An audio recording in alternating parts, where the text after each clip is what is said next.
Major news. AG Garland says DOJ won't permit voter intimidation as issues crop up in Arizona, Texas ahead of midterms. I'm Tyrone Bowman. This is Tyrone Bowman Tonight.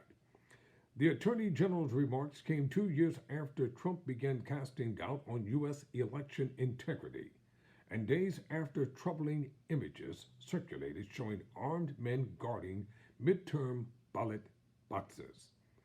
As reports of alleged voter intimidation sprout up ahead of next month's midterm elections, Attorney General Merrick Garland said Monday that the U.S. Justice Department has an obligation to guarantee a free and fair vote.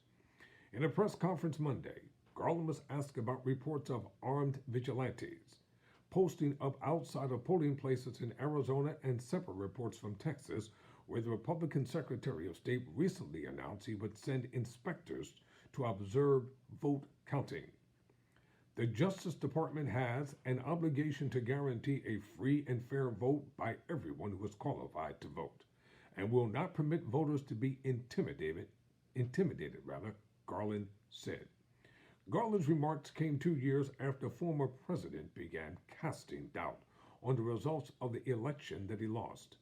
In the years since, he and his allies have continued to falsely claim that elections in the U.S. are rife with fraud, despite losing numerous legal battles in courts attempting to prove that thesis.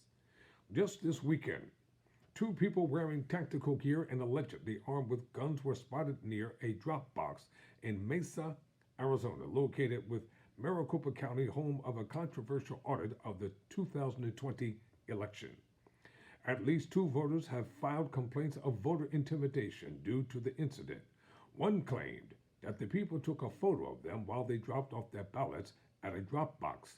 KNXV-TV reports. Another claimed they were also filmed and accused of being a mule.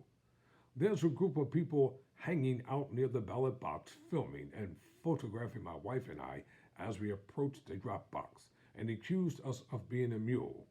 The complaint reads, they took photographs of our license plate and of us and then followed us out the parking lot in one of their cars, continuing to film. Meanwhile, in Texas, both the Secretary of State and State Attorney General's office have said they plan to send inspectors and election security trainers to monitor polling places in Houston, despite a lack of any evidence demonstrating that such monitoring is needed. I'll have a personal commentary in a few moments. In response, officials in Harris County, where Houston is located, have requested that federal rather than state monitors be sent to ensure voter intimidation doesn't take place.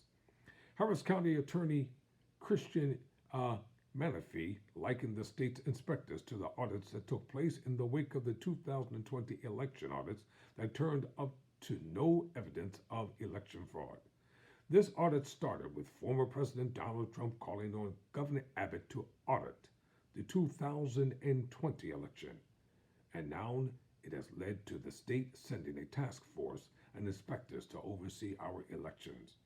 Menifee said in the statement per Axios, we're going to grant them the access the law requires, but we know state leaders in Austin cannot be trusted to be an honest broker in our elections. The deep distrust in elections being sown by many Republican leaders and candidates have already impacted election workers. In August, Assistant Attorney General Kenneth Polite said the Justice Department has reviewed more than 1,000 threats against election officials in the last year since a task force was created to examine threats against state and local officials who run elections. About 10% of the complaints the task force received warranted criminal investigations, police said, according to the Washington Post. The trauma experienced in this community, Polite told the lawmakers in a Senate judiciary hearing, is profound and unprecedented. In emotional testimony before a Senate committee in 2021, election officials from around the country shared the often graphic death threats they have received in the wake of the 2020 presidential election.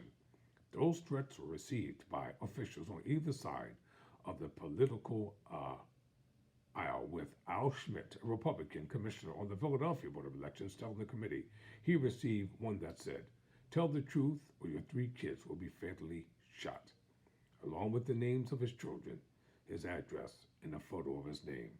Per remarks made by officials at the Homeland Security Enterprise Forum, the current election cycle would be even more fraught with threats and violence.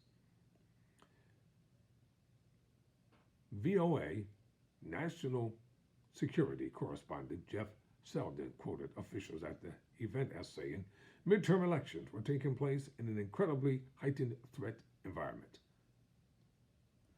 I'm Tyrone Bowman. Never surrender, never quit.